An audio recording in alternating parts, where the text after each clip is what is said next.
my skin so gorgeous. We thank the life gorgeous. Thank the life gorgeous. I love the life gorgeous. Its torso is so tight. Ladies and gentlemen, welcome to The Life Gorgeous. My name is Craig Kilborn. This is where I share my magical life in hopes of improving your life. And he's back, a return guest, one of our favorites, Ian Eagle. Hello, sir. So now I'm a three-timer, which Yes. I'm not sure what that means in the grand scheme. Do I get a robe? Do I get monogram Craig Kilborn salt and pepper shakers? Do I get a donation in my name to the Human Fund? What happens when you appear on the Life Gorgeous? My three times? immediate joke is not a good one about the robes, what sizes they come in, but let's not do that joke. It's a men's medium or a boy's husky, either way. Boys husky. Wait, where did I want to start? I usually have you on in August. I think we were both busy, Yep. and I don't like to bother you during the football season. Never a bother. And you said I can do it in September. Then I emailed you and I asked if you can do it on a Monday, because during the Vikings season, I've been doing the pod, turning it around quickly on a Monday for Tuesday's broadcast. And then you said, yeah, I can do a Monday. Let's do this Monday. And then I found out an hour later you were doing the game. I didn't know. I really thought you knew. No. I thought, oh, okay. He looked at the awful announcing schedule for the week and saw I'm doing the Vikings. This is perfect. And then you email me back saying, I had no idea you were doing the game. Yeah. This is even better. And I just Yes. thought, perfect timing. I was in your city. I got Yes. to soak in the great Midwestern air. It was a beautiful weekend. And then Yes. obviously the Vikings delivered on one of the best performances of this young season. So it's all falling into place. Yes, we're gonna get into that. I thought it was a good game. I always like when nobody pulls their Van Ginkel. Now, you could not use that line, correct? Probably not. You do know he does have a son, and they named him Ripken. So he is Rip Van Ginkel. That is hilarious. The broadcast did not allow for that story necessarily, but it's one you store away for another time. That is funny. I can't believe, because that's a real name. Like Engelbert Humperdinck, who actually follows me on Instagram, that's not his real name, but he chose it. And I just think it's so, it's memorable. But anyway. I get that a lot, though, Craig. I still get that to this day, that this is some stage name. Like my name was Pete Klimkowitz. And I was like, no, that's not going to work in broadcasting. I'll just go with Iron Eagle. And I find it funny and I find it amusing. And I usually play along with someone that goes down that road. Yeah, it's a great name. You have a great name. I need to take care of a little business here, a little housekeeping. I want to apologize to our regularly scheduled guest that we bumped because Ian Eagle did the Vikings game. It's very timely, so my apologies. We'll try to get him back. Shohei Ohtani, we'll try to get him back. Sorry. So, can I ask my special question? Yeah, please. I would expect nothing less. Ladies and gentlemen, Ian Eagle was the 2022 Sportscaster of the Year. My question, which could become a trivia question of all time, are you the only Sportscaster of the Year to be beaten out for Olympic broadcasting job by your own son? Yes. Yes. 100%. 100%. Were you, how does that even work? The other question I have is when it was announced, did you consider his son's name is Noah Eagle? Did you consider grounding him during the Paris games so you could be the emergency fill-in? Yeah. I was thinking he's got to be the first ever Olympic basketball broadcaster that is still on his father's phone plan. There's no possible way that any other Olympic broadcaster is still part of the family plan. So I think there are a lot of firsts there. Excellent question. He's 20. He's 27. What were you broadcasting in August when you were 27? 27. I was doing the Nets, Okay. so I had been in the NBA for a few years at that point, and I was on the verge of getting some national gigs. CBS was just around the corner. I did NFL Europe for Fox. This was actually a pretty good gig. They would fly you to London, put Wow. you up in a flat, and then fly you to your assignment. In my case, it was in Frankfurt, Dusseldorf. I did a combo. Then I went back to London. Then they flew me back to my next assignment, which was Amsterdam. Ooh. And yeah, no, I knew that was going to get a reaction from you. And a couple of things that I can tell you about the whole experience. One, it's the last time that I remember being on an airplane that still had a smoking section. Oh. Lufthansa. So Um, I was in row 14, and then the smoking section began in row 15. So there was a guy just packing a heater and blowing it into the back of my head. But I was non-smoking section, but it didn't matter. It was all part oh, of it. that's And then that hilarious. Yeah. particular year, there were some players that made it to the NFL. So John Kitna was in NFL Europe that year, made it to the NFL. And TJ Rubley, you did highlights of TJ Rubley at some point. He made it to the NFL. So those names stick with you that, we all came through it together, Craig. We Right. have a bond. I was on the road in Savannah, Georgia when Charlie Rosen was the head coach and Phil Jackson was at the Albany Patroons. Wow. But I wasn't over in Europe too many Yeah. times. I've only been there once. Oh no, I've been to London and I've been to Paris and I've been to Stuttgart because Oh, I flew Tower Air in the late 80s for $200 round trip from San Francisco to Stuttgart, then took a train up to Geneva to meet this basketball team, and we were barnstorming when I was out wow. of college. It was very exciting. But when you mentioned I thought the cigarette smoking ended in the 70s on No, airplanes. no, not in Europe, apparently. Lufthansa Air still had a very vibrant smoking section at that point. So I completely smelled like an ashtray at the end of that flight, and nobody cared. There Right. were there were no people actually picketing that this must stop. It continued beyond me there, and then I think they finally ended it. I'm telling you, I watch a lot of old movies and they're always smoking. It gives them something to Oh, do and they're lighting it for a woman. yes. It's very stylish. Yeah, and here's the weird part, because I think you're in the same boat as me. When you were younger, you'd go out to a bar, you'd go out to a restaurant. You almost grew immune to the smell of it because it was just a part of growing up and uh, just a part of our life. Yeah. And now, if someone is actually smoking, Very what offensive. the hell is happening here? Exactly. What happened? Yeah, And it's very shame. irritating. I do like the smell of cigars. I used to smoke them. I probably will have a few more in my lifetime, but I like the smell of cigars. Loathe cigarette smoking. Loathe it. And then Good everyone's topic. smoking weed out here, and it's dry. And Yeah. I'm a Puritan, so I don't. Just vodka for Well, Craig. I'm going to tell you, Craigers, I was in your town. I was in Minneapolis, Oh, and I walked the streets, grabbed some dinner, and yeah, very pungent scent oh, I'm sorry. of of marijuana. I was not offended on a personal level, but just to report back to you, Okay. this has become more commonplace in Yeah. just about every city in Yep. America. It is no longer the outlier when you're walking Yeah. down the street where you say, "Whoa, someone grabbing a quick toke." No, it's happening everywhere now. When did you fly in for the game? Do you fly in Saturday before a Sunday game or Friday? I'm sure it's No, Saturday, I right? did fly in Friday. I had a game Thursday night, so I did that Jet Patriot game on radio Thursday.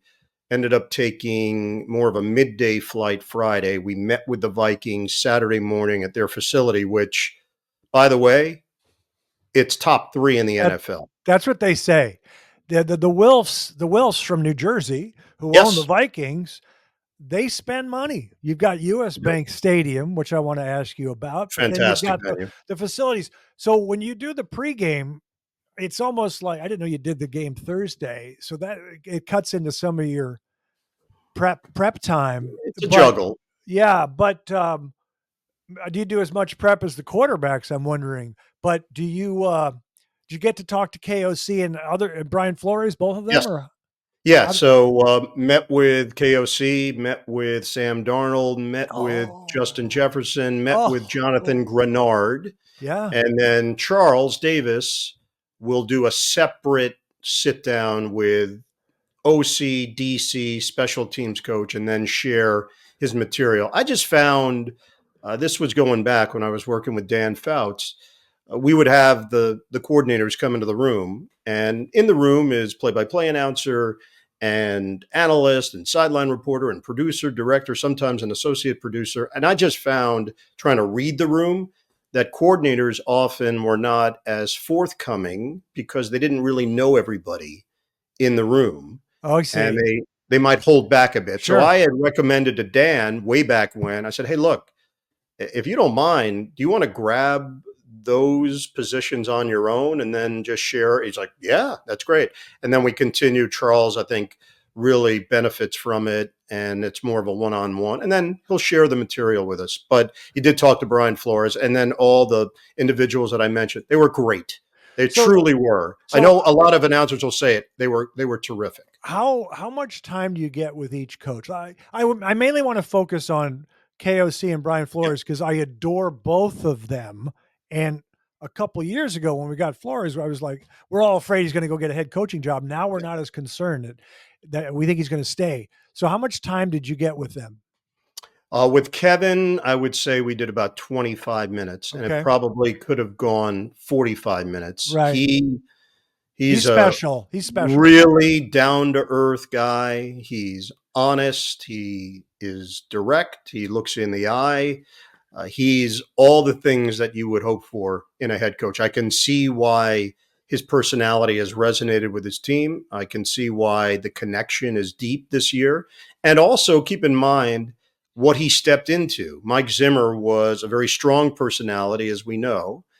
Kevin comes in, recognizes that all of those holdovers were still there. If he came with that same type of attitude, it was not going to be effective. So he made some adjustments. And now in year 3, I think you're getting the full authentic version of him. He Yeah. motivates, he can help you get better. And that is realized over time. That's the part that sometimes is a misnomer in professional sports, but the NFL as well. These guys want to be coached as long as the coaching is actually positive. Not that everything you say is positive, but constructive and Right. productive. And Yeah. he's shown that he's got a real eye for it. What he's done with Sam Darnold Ooh. is next level right now. Yeah. As we're recording this, there is concern in the Twin Cities. Sam is getting an MRI Yep. today. I th- it could happen while we're broadcasting or recording, but I'm not checking my phone. I'm going to ask you not to ruin my day by No, checking your phone and I'm not that breaking. type. Okay. Yeah. But I think he's going to be okay. It could be the worst could be a sprain, the same thing that Jordan Love got. Yeah. Yeah. So KOC is special. The one thing that because I watch all the games and the fans, the one thing we were concerned with, which we aren't currently, sometimes his play calling he'd get a little tricky with some of the calls, and he didn't run the ball enough. Yep. And they hammered him in the summer, the local media, and he said, "No, we're going to run the ball because it just balances out the passing game more." Um, so Brian Flores, he's special. I don't know what he's like. He's very gentle in the press conferences with each week with the media, but when we see the recording on the sideline, he gets so this is a heavyweight fight. Let's go. He's really intense. So what's he like when you talk to him? Yeah, fiery guy, no doubt. What you see is real. And I do think there is something to his personality that does drum up a visceral reaction from his players. They play hard for him, they believe in him. He's a fire and brimstone guy. You sit down with him, it's a bit more muted, it's a bit more measured. Right. And even going back to his head coaching days, it's interesting how all of this works. Depending upon who you work for, there could be access given to certain coaches that work for certain head coaches, and then others that don't really do the whole media thing because the head coach doesn't want it. In New England, Brian Flores didn't talk to the media a whole Oh, lot. okay. So he gets hired in Miami, and it's really the first time he's dealing with it Right. on a daily basis, and the production meetings and the local media and then the in-house production team. And I think it can be jarring if Brian Flores were to get another head coaching job. And I know what you said, that right now it's a really good fit. He's flourishing. The defense is flourishing. If they keep winning in the manner that they are, he's going to get some interest. There will be some nibbles. There will. Let me ask But you. I think he'll be more prepared for it this time around. Well, they say, and I don't know if this is true, but they say because of his ongoing lawsuit with the NFL, they Yes. say, "Oh, he's not going to get a head coaching job while that's going on."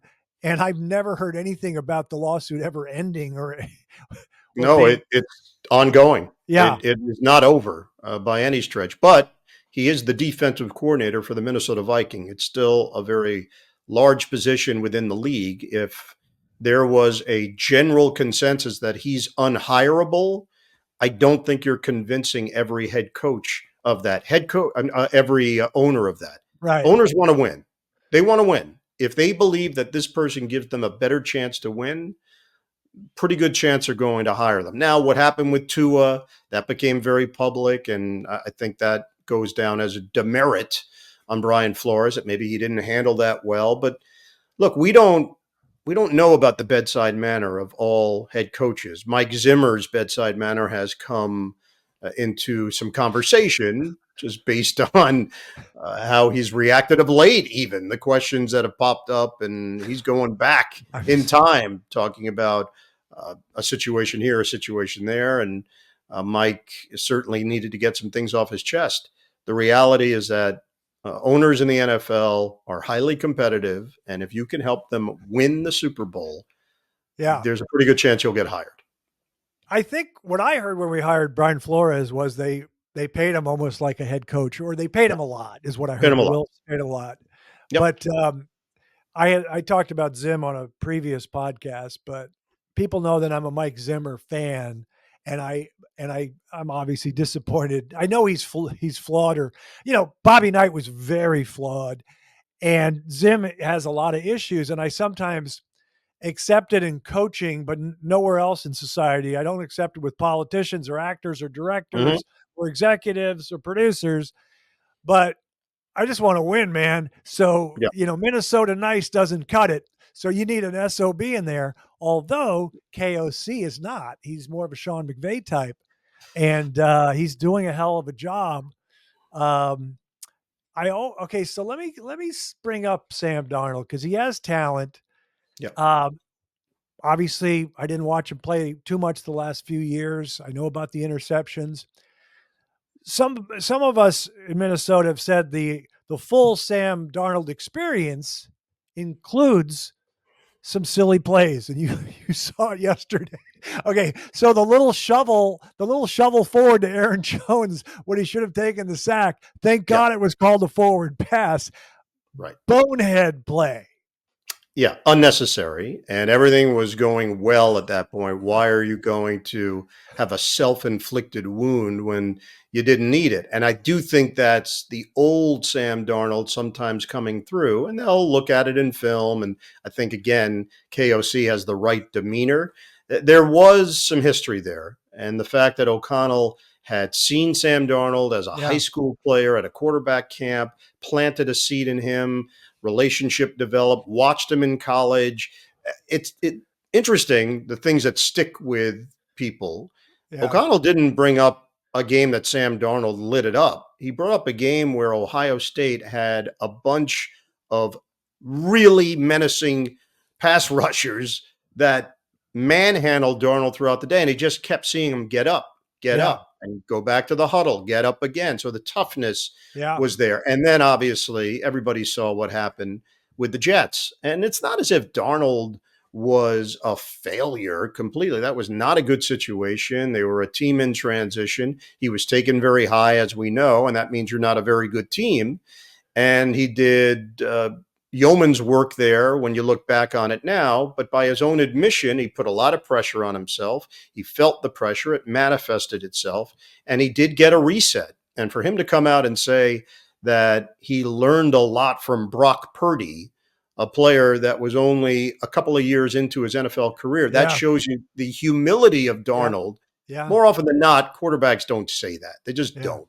Yeah. You know, there's a lot of cockiness with QBs and self-assurance, and you almost have to be to play that position. So I just think he's gotten to a place in life where he recognizes some of his faults and flaws, and he really does want to improve upon it. And he's just in a better headspace to go out and do his thing. He's got the right coach. He's got the right system. He's got the right players around him. It's all lining up for him. He signed a 1-year, $10 million deal. So the Vikings believed in him enough to pay him legitimate money to play quarterback this year. That gets a little bit lost in the shuffle. Now, if you have success, and I know, Craig, you live and die with this team, it's only 3 weeks. But if it's sustainable, truly sustainable, then they'll have some tough decisions to make down the road. That's a good problem to have if you're the Vikings. When you were talking to Sam Darnold, was he pretty succinct? Because with the media, he doesn't overanalyze. He keeps it real. Next play, one play at a time. They asked about his knee. It's fine. Nothing else to say about it. So was he pretty close to the vest? Because I don't think he wants to analyze. He doesn't want to do a long answer about why are you playing so well now and then you suck us the last few years. He doesn't want to analyze that. Interesting. A lot of these production meetings, it is fairly rote because they've done it so many times. They know the drill. It's another crew in there. It's the same usual types of questions.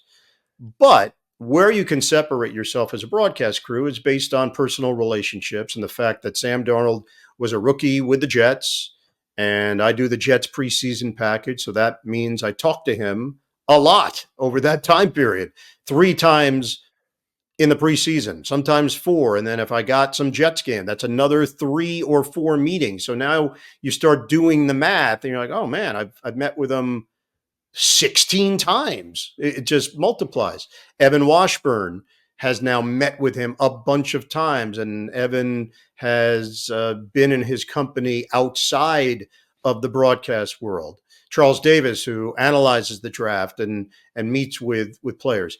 So I think there was a sense of familiarity that put Sam at ease. And I only say that because his answers were not curt in our production meeting. Oh, okay. He did go deeper. Oh, okay. And look, you pick and choose what you're going to use. You pick and choose what is fair to use. And then you also editorialize based on his answers and the question that was asked for. Sometimes the answer is just for you to have a better understanding. Right. And sometimes the answer is actually for the public. But you've got to be selective because, look, you're going to see these guys again and again.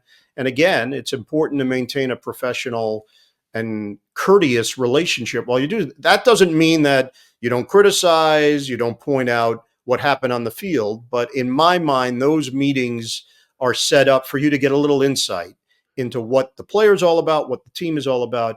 And if you do it well and correctly, you can work it in and weave it in over the course of a broadcast. I have to go back to one of my notes, very minor, but it's important to me. But do you have a regular restaurant you eat at in Minneapolis? And is it Manny's or where do you go? Yeah, interesting you say that. So I was there for the Big Ten tournament this past year, and we ate at Murray's. Yeah, Murray's. Lovely, lovely, old school. So because of recency bias, when our producer Ken Mack asked, hey, where are you thinking about eating on Friday night? I said, well, I had a good meal at Murray's back in March. He went, great. So he makes the call. They can't take us. It's 10 people. Oh, didn't happen. So he came back and said, we've tried a couple other places. Looks like Manny's is the spot. Yeah. And I said, great. And then it's Matt. Outstanding meal. We had a really nice time. So yes, we did the cliche steak joint on Friday night, but you know what? It's really good. So it is. I'm cool with cliches if it's a good experience. again, not to name drop, No. Manny's follows me on Instagram. They have my picture up. That's where they closed the deal with free agents. That's where they took Kirk Cousins when they had the meal where Mike Zimmer didn't want him as his quarterback. But as far as Murray's, that's where I had dinner with Chris Finch last summer. So you're going to great places. I'm proud of you for that. I know you had some dessert. But I want to go back to the Vikes. When Zim was there, we had a couple issues. We've always had issues with kicking. There are three things that we don't have issues with now that we were concerned about. The O-line, we had a bad offensive line when Zim was there. We had an offensive coordinator named Pat Shermer who was good. Yeah. And he would have to, and we had Sam, what's Sam's name? Sam Bradford? Yes, Sam Bradford with his bad knees. And he could sling it, but he had bad knees. Yep. But our offensive line, and they kept throwing underneath, and everyone's like, why is Pat Shermer throwing it? Because he'll get sacked otherwise. Yep. So now we have a good offensive line. We have two good tackles. Bradbury, our center, does get overwhelmed sometimes. And he also screwed up. I don't know what was going on with the count. That was so rare. The lean back. Lean back, and then I'm going to hike. I mean, I don't know what was going on. But the kicker, we think the rookie is good. Yeah. Will Reichert. Reichert. So we're in good shape. And I know we were picked last in the division, but Flores got some free agents that he really likes. Then you get Stephon Gilmore coming in late. So we have the talent, we have the coaching. It all gets down to Sam Darnold. So we'll see how it unfolds. But we're playing. Yeah, Kreger's. I would also add the fact that Hockenson has not been a part of it yet. So when he does come back, that to me is a huge potential lift and another weapon for Darnold. And the fact that Addison has missed the last two games, that's a whole other dynamic that he brings. He had 10 touchdowns last year. Yeah. So I don't even think we've seen them at full strength yet and what they're capable of and the high-powered nature of the offense. Defensively, still a little banged up. Pace didn't play, as we know. The fact that Flores has them so in sync, when we talked to Grenard coming over from Houston, where he was successful and they had success last year, he just felt very welcomed, and the chemistry from day one, everybody being on the same page. You know, look, when you used to go into Minnesota as a broadcaster, you basically would talk to Harrison Smith every time defensively. The hitman. Yeah. But now, and this is a positive thing, you got a bunch of other choices on defense for your meeting, which shows you that they've now come a long way. They've recognized that you had to pay certain positions, and the Gilmore signing was brilliant. $7 million deal, 1 year. He slides right into the starting role, experience, knows Flores' system. So they've just done it all the right way. The fact that they're 3-0 and people are now aware of it, I think they always thought they were really good in training camp, and something that coach talked about was, hey, I told these guys there's not going to be room on the bus. We're just going to keep going, and everyone's going to try to jump on the bus. Yeah. It's not going to be room. And they're buying into it. Now you're hearing the players parroting that back, which is a pretty good sign that he planted some important seeds. By the way, thank you for indulging me in talking about my Vikings. and also, you know all this stuff because you researched it and you know all this stuff. I'll tell you a thing that bothers. Here's another Viking thing that drives me up the wall is strength of schedule. Yeah. So we had the same record as the Bears last year, and they have a much easier schedule, and everyone talks about this. And when Zim was the coach, I measure strength of schedule with road games out of the division. When we had Zim, every year we would fly to Seattle and lose. Every year we'd fly to Seattle. This year we fly to Seattle. So we're going to Green Bay. Then we're going over to London to play your Jets. And my favorite quarterback as far as skill level and throwing the ball, I love Aaron Rodgers. So it bothers me strength of schedule, but we are playing well. I guess you just have to stop the whining and just accept the schedule as it is. Yeah, the way I always view that, Craig, is when the season is over and now a year goes by, or 5 years go by, or 7 or 10 or 15 or 20 years go by. Nobody, maybe you, but in my estimation, nobody ever goes back and says, man, do you remember 82? The strength of schedule that year was so brutal. It just floats into the ether. Yeah. Like, you play who you play. That's just how it works in the NFL. You're right. It's a legitimate point. When you're in it, it's legitimate. But once you're outside of it, nobody ever remembers, talks about it. You are what your record says you are. That's what Bill Parcells said. He's right. It's one of those topics that it could gnaw away at you. I get it, but there's nothing you can do. I do it sometimes. I do it also in the NBA where the Celtics won the championship. I have this kind of irresponsible, silly thing I like to say just to be a provocateur. The Celtics have the best record. They don't get tested in the East. The Wolves somehow win Game 7 at Denver. Bigger accomplishment than winning the championship. That's kind of what I say. But no, I think we ran into, by the time we got to Dallas, we had exhaled, and I just thought we couldn't believe that we beat Denver in Game 7 on the road. But I also think about like when the Game 7, when the Celtics with KG and Paul Pierce had to play at the Lakers, that atrocious game where Ron Artest hit a 3. You know, Game 7. Sometimes I think they should put Game 7s at a neutral site, but maybe that's not a good idea. You don't like that, no, right? No. Well, you play the regular season with the idea that it does mean something. There's something at the end of this that you've earned because you did all the right things during the regular season. But you're right. Those often determine championships. Where Game 7 plays a large role. And we don't necessarily look back at it. You have the brain that does go next level or deeper or layered. And that's true, though. Everything you said is true to some degree, the Boston part of it. That's a narrative. I have heard that. I see that. I'm not simplistic where win or lose, win or lose, win That's or lose. It. Right. And because I also see during the regular season, they're playing Phoenix, but Durant's sitting out. The Celtics are playing him without Durant. Come on. So, anywho. I'm not a gambler, so I can't speak to it from this angle. I understand why gamblers would look at it, but second half of back-to-backs, of course, it's a factor. It's not just straight on. Memphis is playing Washington. What led up to it?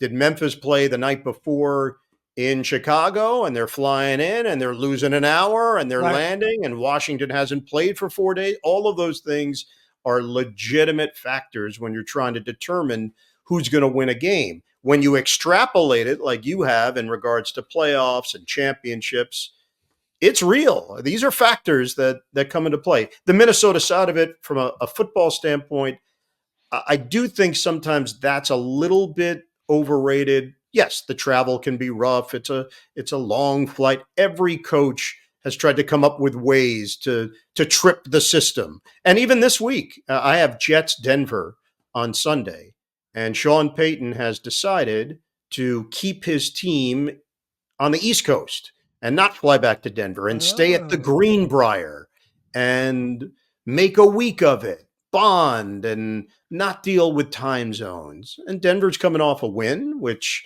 they're feeling good about, I'm sure. And then if they get throttled by the Jets, does the Greenbrier take the blame that he didn't go back and get them back in their own beds? You know, every theory is wonderful until you get the result. And then you can look back and say, man, that was not a good idea. By the way, you mentioned Sean Payton. Do you have an opinion of him? Because I do.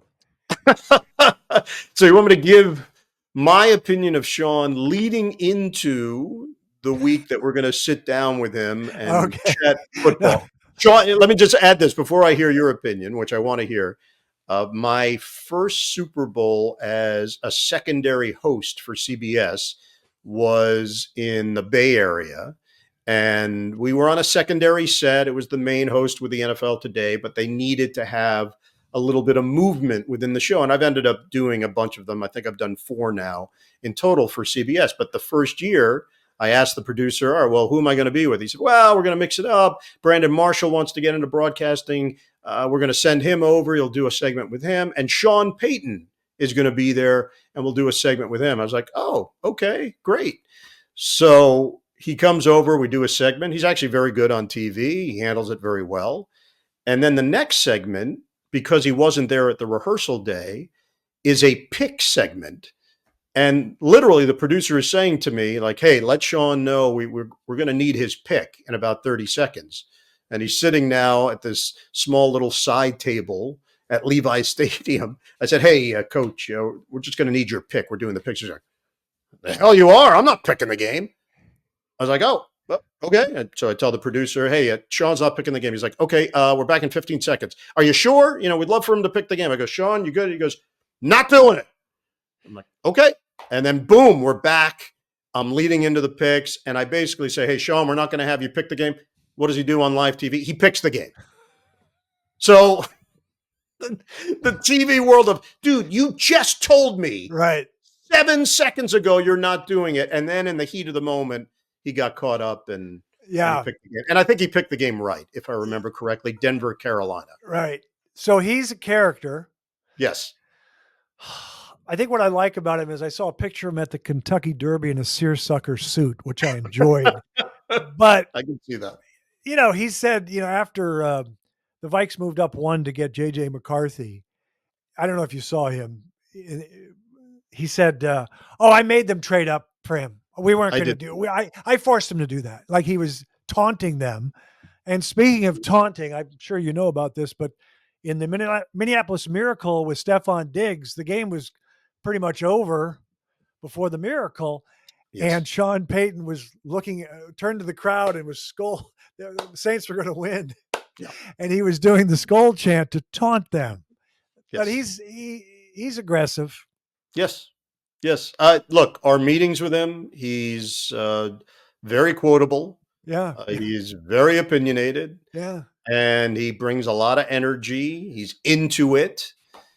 And we're going to see how this works out with Denver, with Bo Nix. He obviously went out on a limb believing that this was the guy. And his future in Denver is going to be based probably on this selection as to whether or not he's going to be successful there and whether or not this quarterback is going to have a legitimate NFL career. So he does have that riverboat gambler mentality, and he's carried it with him throughout his career. Won a Super Bowl with New Orleans, so you can never. How did he do that? He beat the Vikings in the NFC Championship. That's right. He kept knocking down Favre, almost like there was a bounty on Favre. Anywho, yeah, and his partnership with Drew Brees will go down as one of the most prolific head coach quarterback pairings in NFL history. So he's got something, and he's used it to his advantage. I do think he brings a certain mentality, and it can work. It can work on players. It can work on culture. Is it going to work with this particular group? That remains to be seen. I can't remember if I asked you this before. Growing up, were you a Jets or a Giants fan?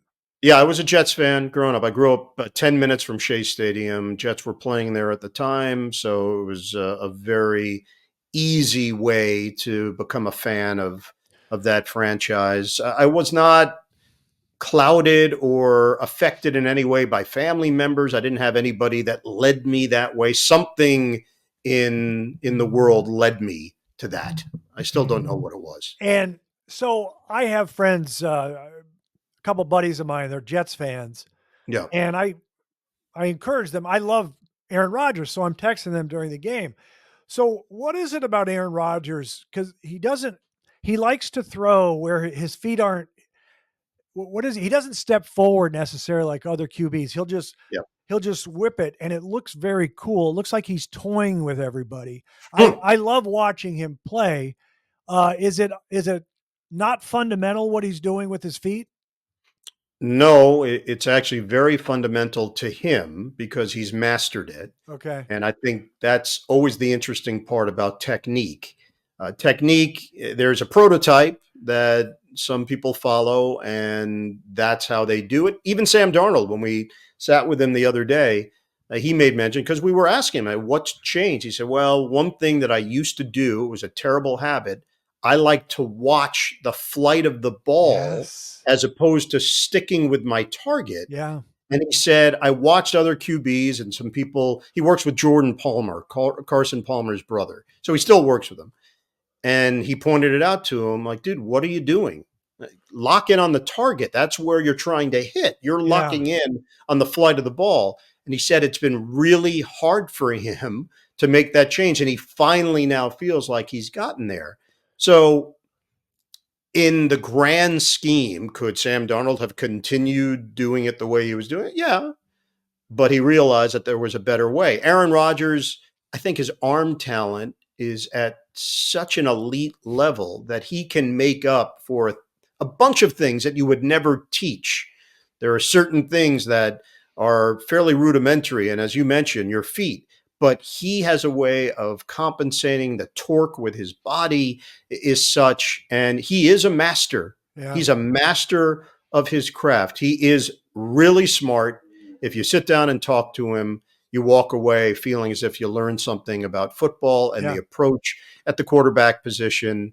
He has very high standards. So what I'm seeing from the Jets, his presence is forcing those players to not want to let him down. Yeah. And I think that's when it becomes a symbiotic relationship in many ways, that you've now raised your standards as a receiver, as a tight end, as an offensive lineman, as a running back, that you didn't even know you had. you feel like you're trying to strive for something because that guy is doing it in a certain way. He looked like a surgeon against New England on Thursday night. I really thought that was a masterclass in many ways. So do you love watching him throw the ball? Because I do. I just can't believe it. It's just because I used to like watching Peyton Manning throw the ball. Before that, I liked Dan Marino with his quick release. Brady was fine, you know. I mean, he won, and he got there. He got. I think Tom became a major technician of. I got to do it the same way every time. I need it to line up this way to get the most out of my abilities, and I give him a lot of credit for that, because if you watch him early compared to later in his career, he really was maximizing everything he had. He was not thought of as someone that had a big arm. When he came out of Michigan. If anything, that held him back. And as we know, the picture of him in his underwear at workout day stuck with him forever. But he took advantage of everything that he had and completely maximized it. So I do give him a lot of credit for that. We're switching now to the Olympics quickly. Yes. We do have a Life Gorgeous quiz coming up. A lot of questions for you, but let's hustle. Did you go to Paris or did you stay home? And how did you get to watch your son broadcast if you were in Paris? How did that work? Yeah, exactly. I did not go to Paris. I did the French Open 14 straight years and certainly got my fill of Paris during that time period. So I'm good for a little while. And my wife and I did discuss it, and then we were rational about it and said, well, if we go, we can't watch him. So what's the point of going? So we didn't go. Smart move, because it's crowded. It's so crowded at the Olympics, you know? Yes, I've heard that. I actually worked in Olympics, 1996 Atlanta, on Westwood One Radio as the primetime host for that event. So I do have Olympic experience. I'm not a newbie entirely, but I thought we would be better served being home and letting him go off and do his thing. His schedule was such, because he was doing men's and women's, he worked every day and sometimes multiple games in a day. So if he wasn't working, he was preparing for the next set of games. It was definitely something new for him. I tried to give him some insight, NCAA tournament, things of that nature, where you have a bunch of games and you don't have the amount of time that you normally have to prepare. So gave Noah a little bit of background. And then I said, ultimately, dude, you just have to do it. It's going to happen either way. The games are happening. So you got to prepare as best you can, and you have to streamline, and you can't get caught up in little minutia that you don't have time for. He did a hell of a job. Thank you. the games were exciting. Yeah, the games Yeah. were. I told him he could do this 40 more years. Yeah. And I said to him, you may not get more impactful basketball games than you got this past summer. Yeah. And that's not to say that he's not going to have big games to call in his career or big moments. It would be similar to Al Michaels and the 1980 Winter Olympics. I don't know if Al walked away from that experience with the Miracle on Ice and said, well, that's it. That's the biggest moment I'm ever going to have. Al had a lot of big moments after that as well, but it is one of those things that sticks with him forever. And I think for Noah, the golden dagger of Steph Curry is going to Yes. be Yeah. part of the lexicon for his life. And your guy, Anthony Edwards, getting a lot of high quality experience to be in that situation, Yep. to be around others doing it on the biggest stage. I think he's going to benefit greatly from that. I agree. And I have a note here about Anthony Edwards. I think I'm being very patriotic by not complaining that he didn't get him a lot of run in the last 2 games. Yeah, And you I are. think I know what Steve Kerr was doing. He opted for Devin Booker.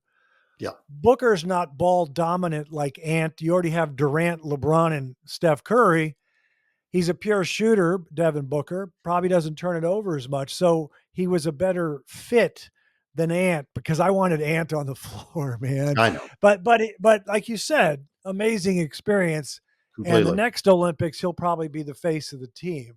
I think so. I think so. And I think your point is well taken with the massaging of egos and how to make all of this work. Obviously, Jason Tatum got caught up in a numbers game. Yeah. And that look, was crazy. that was crazy.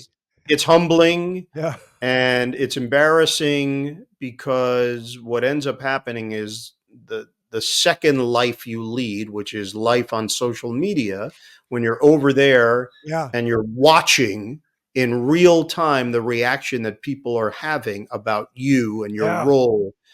And now you're living that life, which I think was pretty challenging for him and challenging for the team. And Steve and Grant Hill tried to handle it the best they can, but there was going to be an odd man out. He ended up being the odd man out. I found out recently because don't get upset. I don't follow college hoops. Like, sorry. It's okay.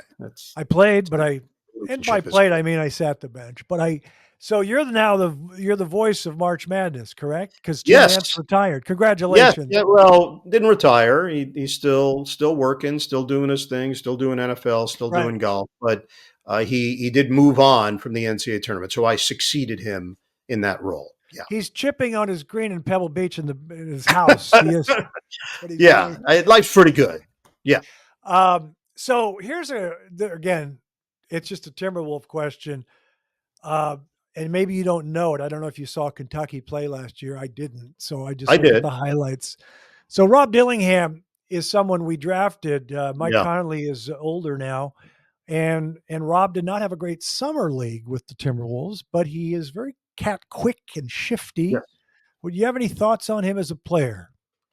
Yes, had Kentucky this year during the regular season. A great matchup with Tennessee. Kentucky went in there and took care of business late in the season before the SEC tournament got underway. Dillingham, lightning quick, great instincts, small-ish. So that's what they say. You have to be aware that you're not going to be blown away when you go to a game in person and say, man, the size. Yeah. No, that's not his game, but can shift gears. He's got some moxie to him. Yeah. And, it's interesting. I only compare it because he played at Kentucky, but Tyrese Maxey was someone that grew on people, not a natural point guard, right? More of a shooter and driver that has become a hybrid. Maxey's become a fantastic player. And look, I'm not saying that this is what Rob Dillingham can become. To me, if I were the Timberwolves, I would just overflow his inbox with Tyrese Maxey material. Interesting. Hey, this is the player that we'd like you to one day to become. Not saying it has to happen overnight, but get some stuff from Maxey his rookie year where he was not being used as much. Second year where they needed him more. Third year where he became a 20-point scorer. Fourth year where he became a legitimate star. That would be the path. I don't think this is a Johnny Flynn situation. That's hard for me to say because I'm a Syracuse guy. Yeah. I don't believe it's a Johnny Flynn situation. I think he's going to find a role in this league. Yeah, and I didn't think of How tall is Tyrese Maxey? He's much. Is it? Maxey's 6'1". Oh, okay. I thought he might be 6'3". Smallish. But I don't think so. they say that Dillingham, like one of the guys was at Summer League, and he said, well, Conley's not that tall. Mike Conley's jacked compared to him. He's like, he is thin. He's so slight of frame. He's a kid, though. Yeah, he's a kid. Yeah. You have to allow these guys to get into a weight program, to get a nutritionist, to get what the NBA brings to the table, which is getting you in the best shape of your life. So I said to the guys, I do the Dane Moore podcast, all these hardcore Wolves guys. I said, I need Dillingham to be better than Dennis Schroeder. Yeah. And then someone said, oh, the Wolves think he could be like a Nick Van Exel. I said, well, I need him to be better than Van Exel. I mean, first of all, Dennis Schroeder's had a pretty good NBA career. I know. He could score. And Nick Van Exel had an excellent NBA career. I think you might have to adjust your expectations a bit. I think either one of those two, if he becomes that, it's not as terrible as maybe you're visualizing right now. No, and I don't say terrible. I say I'm really greedy because I don't think he can be as good as Tyrese Maxey because isn't Maxey? He's a maximum player. Yeah. Yes. That would be something to shoot for. I don't believe personally that's what we're looking at here. I would say more in the area that you described would be a pretty good achievement for Rob Dillingham. But he is really fast, and there is an element to that that you see in NBA circles where you stand out. He can stand out in that department. Are you a free agent after the NBA leaves TNT? Is the NBA leaving TNT after this season, or how does that unfold? Yeah, they are. This is the final year of the deal. There are still some things that are being ironed out as recent news has popped up in regards to the lawsuit. So who knows? That's certainly beyond my pay grade. But yes, this is the last year of my deal with TNT. They had signed all the play-by-play announcers and game analysts to deals that would end when the NBA contract ended, although they anticipated that they would retain the rights. I know people talk about catchphrases, and I just wanted to say that when I was at ESPN, I always point out that the highlights were highlights. The game was over. Yes. So we can have a little more fun now. It's not life or death. The game's over. And you have to be careful as a creative guy not to go too crazy. Yes. But I know you have a wonderful sense of humor. So I get a kick out of sometimes the banter with your analyst, whether it's the NBA or yesterday, Charles Davis, when you guys were talking about peanuts and the kicking and the flip flops and the whole thing.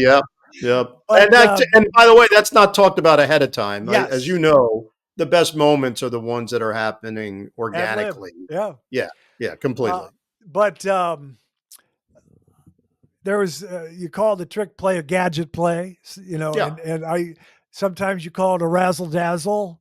I do. I've used that. I have used that. You've never used chicanery, have you? I have. Oh yeah. Oh, you have. Love the word. I try to be selective with it, but I do like that word a great deal. Tomfoolery. I like the multi-syllables. I think those always seem to hit harder.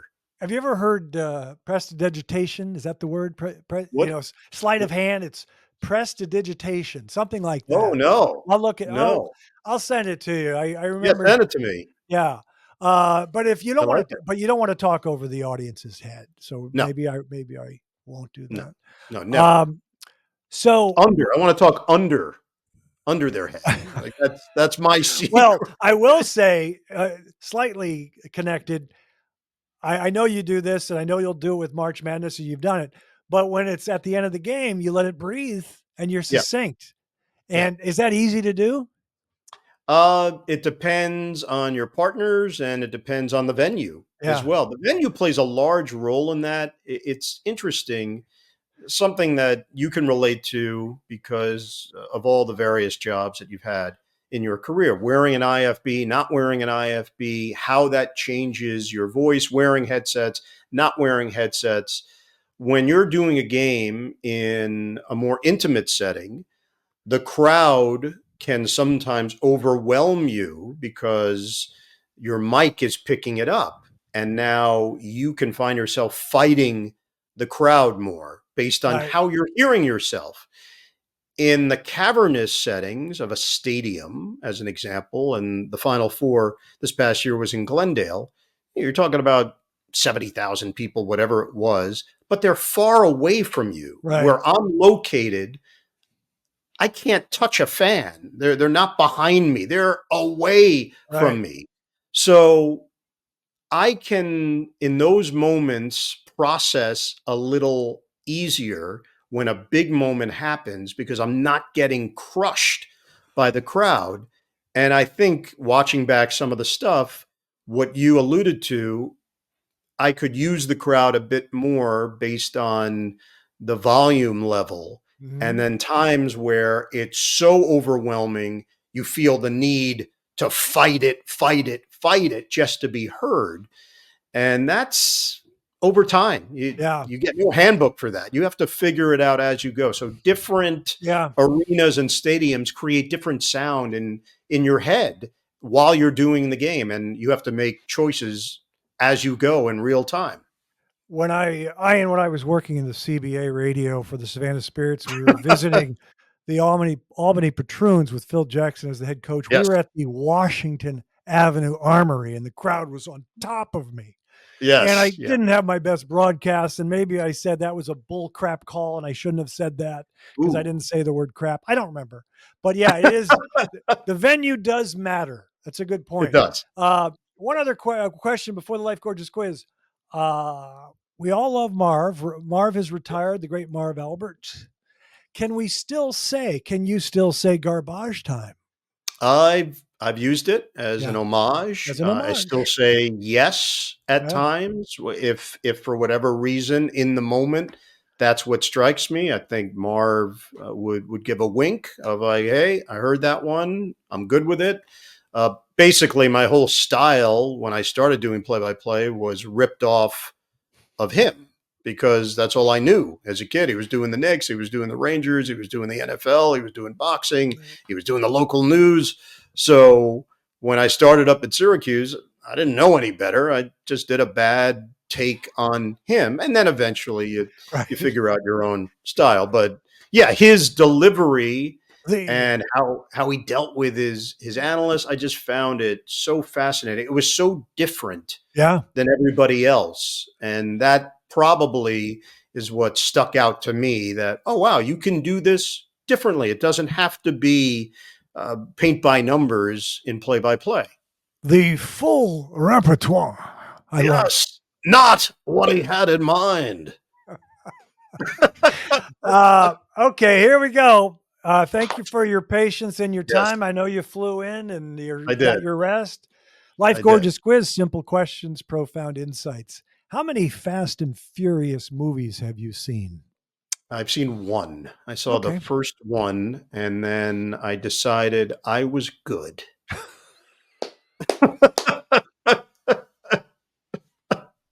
Oh, I've seen zero, All right. I love your answer. Yeah. Michael Buble, Yeah. your thoughts? I get it. I understand it. I can't say that I'm all in. I'm not fully immersed in the Buble experience, but I can see why others might be. Talented sort, seems Yeah, very charming, yeah, has a velvety voice, a good personality. yeah. I'm I'm not going to line up at the local arena ready to get all Buble'd out, but I see why. What I I'm do. what I'm hearing is he's not Humperdinck. That's what I'm hearing. No. I mean, That's come on. good. That's a very nice answer, by the way. And I agree. I interviewed him at the very beginning, and he Yes. is a great guy, and he has a Seems great like a voice, great and guy. he has music in him, and Yep. yeah. Yep. Um, favorite Daniel Craig Bond movie? Ooh, I don't know if I can name his specific ones. The one that you don't. Oh, you can't. You didn't see all the Bond movies, no? No, I haven't. Okay. I have not stayed with it. I saw the first two he did, Yeah. and I've not seen any since that point. Well, So, the one that I like Skyfall. That's with Javier Bardem, but oh yeah. he was the villain. He was great. Yep. Here's another. We have just a couple more questions. You're very Okay. patient. I enjoy Yep. this because we only do Yep. it once a year, so I like to bombard Ditto. you with it. Ditto. In everyday life, when you're out and about at the coffee shop, how do you handle a fan talking too long with you? Like, Ooh. I love you, Ian. You're the great. And then they want to just really go, and you're like, I gotta go. I gotta go. Yeah. I have a technique to exit, but it's pretty Yeah. simple. Well, I don't drink coffee, so Okay. I do avoid a lot of those particular interactions. I'm an open book. I'll talk to anybody and I will engage with anybody. So I do have that mentality, not a problem. But I know your point when it's gotten a little too long for the time period. I tend to shift my voice and give it the old all right and a tap on the shoulder. So That's good. it's a That's good. voice inflection and then human touch Oh, to let them know that we're wrapping up here. that's good. It's I like it's that. over. I like I like these answers. Yeah, I just say, hey, pleasure meeting you. It was Oh, really yeah. nice meeting you. That's Bam. like Bam. Midwestern. I'm That's very gone. Midwestern. Yeah. Yeah. Speaking of the Midwest, next question, geography. And I Yeah. think you'll get this. So I live in California. My writer friends are from the East Coast. They don't really know the flyover states. So I've asked this question and sometimes they struggle. There are 4 states, sir, that Mm. border Minnesota. There are 4 states that border Minnesota. Oh. You might be an East Coast snob where you don't know this. Can you name 3 of the 4? I mean, I should know this That's what I would from think, but that's just this okay. past weekend. I should know this Yeah. from And if you flying to Minnesota and flying back. Just looking at a map want me to on. edit this out, I will, because I'll protect you. Oh my gosh, I'm going to come across as a complete moron. There's no doubt about it. Uh, I mean, I know states in the general vicinity, but I don't know if they're Okay. touching Do Minnesota. you want to just start guessing or not? Or you want to Not really. Okay. So we have to the east, we have Wisconsin. Yeah. Well, that makes a lot of sense. Border Yeah. battle. We have the Green Bay Packers over there. All right. Directly below Yeah. is Iowa. Yeah, I should just do Big Ten schools. That would probably be the best way to handle it. But then the 2 on the western side, North Not and Big Ten. South Dakota. Yeah, those are not Big Ten. Yeah. Now we're getting into a whole other area. In all honesty, I was going to say North Dakota, South Dakota. I was not going to say Wisconsin, so I'm being as honest as possible. And I do not believe I would have gotten Iowa. So Right. I think I would have gone 2 for 4. Well, I'm impressed that you're a East Coast snob because you seem I like such a clearly. nice I know. person. Like you I talk to know. somebody for 20 minutes in the coffee shop, wherever you would see him, the Yeah. hardware store. But now I Yeah. know you're the snob that I want you to be. Guilty.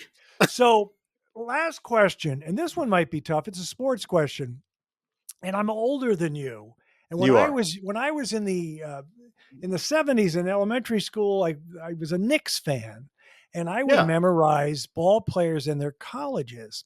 So I just thought this was common knowledge. And then I had John McEnroe on the CBS show, and one of my 5 questions was, name the 5 alma maters of the 5 starters: Earl Monroe, Walt Frazier, Bill Bradley, Dave DeBusschere, Willis Reed. Now, I think you can do it or at least get 4. he wasn't able to do it. So I guess it's a harder question. I was really into college. I like that Robert Parrish went to Centenary, the gentleman. Right. I like that Right. stuff. So do you Yeah. know you know these I would schools? tell you I was wired the same way as you, but because of our age difference, these are not going to be automatic for me. Okay. If you fast forward into the later 70s, early 80s, and you start talking about Bernard King Right. and Louis Orr and Rory Sparrow, then this is easy. Right. Yeah, the issue, obviously, Willis Reed went to Creighton, and Bill That's the Bradley way. Wait, that's went the to one people Princeton. get. That's the one Really? people. He coached at Creighton. He went to the Southern School. Oh Starts with a no! G. Oh, he went to Grambling. Correct. Oh Yes. no! That's So there you okay. go. I've already fallen into the pit No, of I think you'll lack do of well on the knowledge. next 4. Do you remember Uh, Earl Monroe? was he Salem State? Yeah, Winston-Salem, Winston-Salem, which I right? don't know what it's called now, but back then it was Winston-Salem. Winston-Salem. Obviously Bradley with Princeton. Walt Frazier was Midwest. Was he Illinois State or Very close. Southern Illinois Southern Illinois? Salukis. Southern Yeah. Illinois. He So was my I'm in first favorite player, by the way. That's why I know Clyde. this. Yeah. Yeah. I And had by the way, among still the coolest human yeah. beings that you will ever come across. Yeah. He still is after all these years. And now I'm trying to avoid Dave DeBuscher. Yeah, that's a tough one. I would tell you Dick Vitale coached there. Oh, Detroit. Yep. Yep. Yeah. Got it. Yeah. Yep. All Yeah, I right. guess that was just me liking. I mean, I just was addicted to the NBA. In second grade on, I was so into the Yep. NBA. I read Foul, the Connie Hawkins story. Yep. There was a And you chapter. still are. What's And that? you still are. Well, That's the I, thing. I like to tell people that the fact that I'm not a sportscaster now, I can be a true fan and just focus on the Vikings and the Timberwolves. No. It Really? it's so cathartic and entertaining and all that stuff. That was fun, brother. I appreciate it. Love you. Truly. That Love was you. really good. And you're very nice to do it. I'll see you, I think, in the playoffs at Target Center. I think so. I Yeah. think we're going to see each other. And I was at the hotel where you and I saw one another prior to the Timberwolves Nets season opener, where Damian Wilkins hit the game shot. winner, and the Nets did not win a game. I believe, I don't know if they were 0-16. I think that's the number that I seem to remember. And they should have won that game. Yep. Devin Harris controlled the first half. Yeah. Look at the And memory. Minnesota. Same hotel, though. Same exact hotel right across from the Target Center. Yeah. Well, I'm trying to remember what it's called. I can't remember what it's called. But it's the Lofton now, but it was something different yeah. then. It's the Lofton. You know who the GM of the Wolves was back then? He was a debacle, but he was the guy that took Flynn and Rubio what's over his Steph name? Curry. David Kahn. David Kahn, yes. I think he's now working with some form of foreign basketball, I believe. Okay. I think he's involved in European hoops. Drafting the wrong players over there. Okay. It was a tough run. Tough run in Minnesota. Thank you, sir. See you, bud. I don't know when the next one's going to be, but I'll be a 4-timer, and absolutely. I can't wait to see the parting gifts at that point. Ian Eagle, ladies and gentlemen, that's our show. We'll see you next time. And remember, young people, it's so tight.